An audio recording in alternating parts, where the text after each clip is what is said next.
Within the cold stone walls of Robben Island in Block 23, there was a conflict. Two prisoners were shouting at each other in the middle of the courtyard. The other prisoners around them had gathered in a circle, watching tensely. The guards hadn't noticed yet, but everyone knew this conflict would escalate. Themba was a young man. He was 25 years old and had been in prison for only 6 months.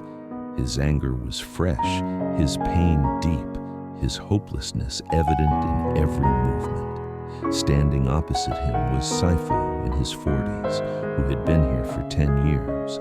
Both were political prisoners. Both were here for the same cause. But now, in this narrow courtyard, they stood like each other's enemies. "You are a traitor," Themba shouted. His fists were clenched. "You betrayed our brothers outside." Saifo shook his head. He was trying to remain calm, but the pain in his eyes was evident. "I have betrayed no one," he said. "I just think differently. That doesn't make us enemies." "Think differently," said Themba. His voice was trembling. "You say we can make agreements with them. You say those who locked us in here can be forgiven. That is betrayal." The other prisoners began to raise their voices. Some supported Themba. "He's right. There can be no agreement with them." Others sided with Saifo. "Violence will dig us into a deeper hole." Outside the circle, in the corner, stood an old man. His hands were clasped behind him, watching silently. Nelson Mandela was 55 years old. He had been here for 12 years. Most prisoners addressed him as Madiba, out of respect, out of love. One of the guards finally noticed. He blew his whistle. "Disperse, disperse immediately," he shouted. But no one moved. Themba and Saifo still stood face to face. Mandela slowly stepped forward. He raised his hand. "Wait," he said. His voice was not loud, but everyone heard. Everyone turned and looked at him. Even the guard paused. "Let us," said Mandela. "Let us speak with these brothers. This is not a conflict, it is a discussion. And discussions are resolved by listening." The guard frowned. 5 minutes, he said. "In 5 minutes you will all return to your cells." Mandela bowed his head, in thanks. Then he turned to Themba and Saifo. "Come," he said. "Let us sit. Let us talk." The three of them sat at the base of a wall in the corner of the courtyard. The other prisoners moved back a bit but were still watching. Everyone was curious. What would Madiba do? Mandela first looked at Themba. "Tell me," he said, "why are you angry?" Themba took a deep breath. His hands were still shaking. "Because my brothers are dying outside," he said. "Because every day our families suffer. And Saifo here says we can make peace with them. How is this possible? While they leave us here to rot, how can we negotiate with them?" Mandela nodded. "I understand," he said. "You are suffering. You are angry. This is natural. But tell me this, does your anger save your brothers outside?" Themba stopped. He thought. "No," he said. "But at least I'm not betraying them." "Betrayal?" said Mandela. He turned to Saifo. "Are you betraying?" Saifo shook his head. "No," he said. "I'm just trying to be realistic. I've been here for 10 years. For 10 years I've seen these walls, and I've learned this. Violence leads to more violence. Hate leads to more hate. If we want change, we must find a different way." "A different way?" said Themba. "Shall we trust in their mercy?" "No," said Saifo. "Not in their mercy, but in their interests. If we show them that peace is more profitable than war, then perhaps change is possible." Themba laughed, but it was a bitter laugh. "You are very naive," he said. "They don't care that we want peace." Mandela intervened. "Perhaps," he said, Perhaps Sifo is naive. Perhaps you are right, Themba. But think about this. Right now, here, in the courtyard, two brothers have become enemies. Both have the same goal. Both want freedom. Both want justice. But their methods are different. Does this make them enemies? Themba bowed his head. He was silent. Leadership, said Mandela, is uniting differences. Leadership is listening to everyone's voice. Leadership is turning conflict into opportunity. Right now, here, we have an opportunity. Sifo is proposing one path.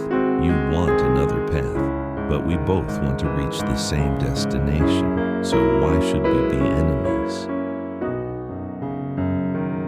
Sifo leaned forward. Themba, he said, I understand your anger. But look, think about this. If we fight among ourselves, here, inside, what will our enemies outside do? They will laugh. They will say, look, they can't even agree among themselves, and our struggle weakens. Themba raised his head. There were tears in his eyes. But I'm so angry, he said. I don't know how to forgive. I only know how to fight. Mandela placed his hand on Themba's shoulder. Anger is strength, he said, but if not controlled, it will destroy you. I am also angry, Themba. Every day when I see these walls, I become angry. But then I think, if I am defeated by my anger, they win, because anger makes me a slave. But if I control my anger, then I am strong. Then I am free. How do you control it? Asked Themba. By listening, said Mandela. By understanding. I ask myself, what is this anger teaching me? How can this pain make me stronger? And then I use my anger not as a weapon, but as a tool. Sifo nodded. Madiba is right, he said. We must listen to each other here. I understand your anger, Themba, and you must understand my fear, because I am also afraid. I am also worried. But if we act with fear, with anger, we will make mistakes. Themba remained silent for a long time. He looked around. The other prisoners were still watching. Everyone was waiting for a decision. So what should we do? Asked Themba. Just sit and wait? No, said Mandela. We must unite. Here, every day, we must strengthen each other. We will read. We will learn. We will discuss. And most importantly, we will listen to each other, because one day we will leave here. And when that day comes, we must be ready. We must be leaders. We must be examples to our people. Themba slowly nodded. I understand, he said. I apologize, Sifo. You are not a traitor. You just think differently. And this is acceptable. Sifo smiled. He extended his hand. Themba hesitated. Then he took it. The two men shook hands. The prisoners around them began to applaud. The guard blew his whistle.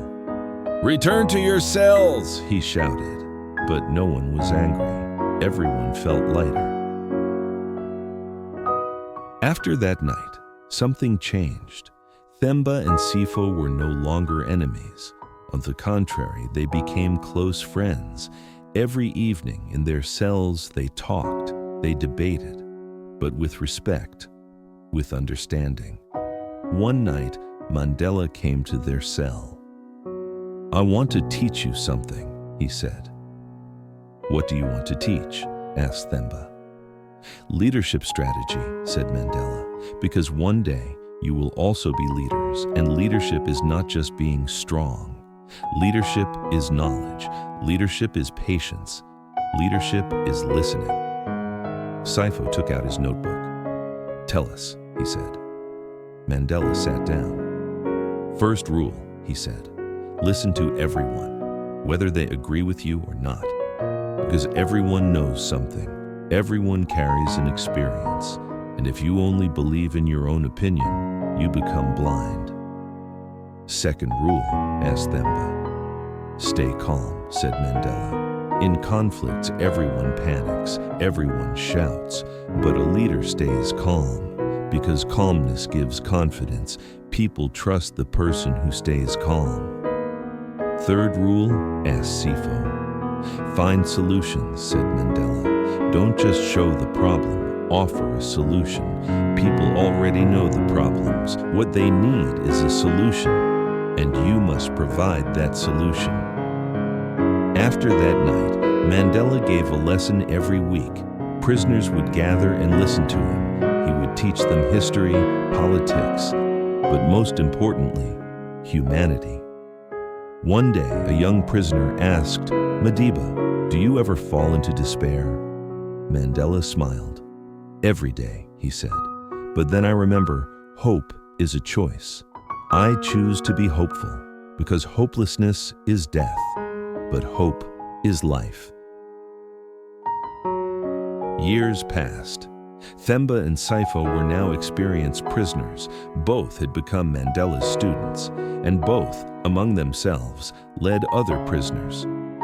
One day, a new prisoner arrived. His name was Jabu. He was 18 years old. He was very angry. On his first day, he shouted at a guard. The guard wanted to punish him. Themba intervened. "Wait," he said to the guard. "I will talk to him." The guard frowned. "Why?" he said. "Because he is young," said Themba. "He is scared, and scared people make mistakes. Give me a chance. I will calm him down." The guard agreed. Themba took Jabu to the courtyard. "Sit," he said. Jabu sat down. His eyes were bright red. "I hate them," he said. "I know," said Themba. "I hated them too. But then I learned something." "What did you learn?" asked Jabu. "Hate was destroying me," said Themba. "Hate was imprisoning me more, but understanding frees me." Jabu shook his head. "That's impossible," he said. "How can I understand them?" "You don't have to love them," said Themba, "but you must understand them. Because if you understand your enemy, you can defeat him. But if you only look at your enemy with hate, you always lose." That day, Themba talked to Jabu for hours. He told him what he learned from Mandela, and Jabu listened. Slowly, his anger subsided. After that night, Jabu became Themba's student, and thus leadership was passed from generation to generation. Years later, Mandela was released. Themba and Sifo also finally gained their freedom.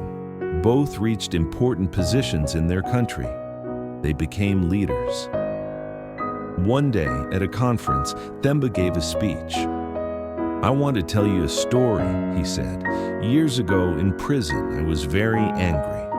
I was about to fight with a man, but that day, someone intervened. That person taught me something. He taught me what leadership is." In the back of the hall, Mandela was sitting. He was smiling. "Leadership," said Themba, "is uniting. Leadership is turning differences into strength. Leadership is listening, and most importantly, leadership is hope. Because a leader gives people hope, a leader shows people the future." After the conference ended, Themba went to Mandela. "Thank you," he said. "You changed my life." Mandela placed his hand on his shoulder. "No," he said, "you changed your own life. I just showed you a path, but you were the one who walked it." That day, in that hall, a truth was understood. Leadership is not innate. Leadership is learned. Leadership is earned through patience, listening, understanding. And the greatest leaders are those who make others leaders. Throughout his life, Mandela did not fight only for himself. He fought for future generations. He taught leadership to Themba, to Sifo, to Jabu, and they taught others. And thus, leadership became a legacy passed from generation to generation, because true leadership thinks not only of today, but also of tomorrow. True leadership thinks not only of itself, but of everyone.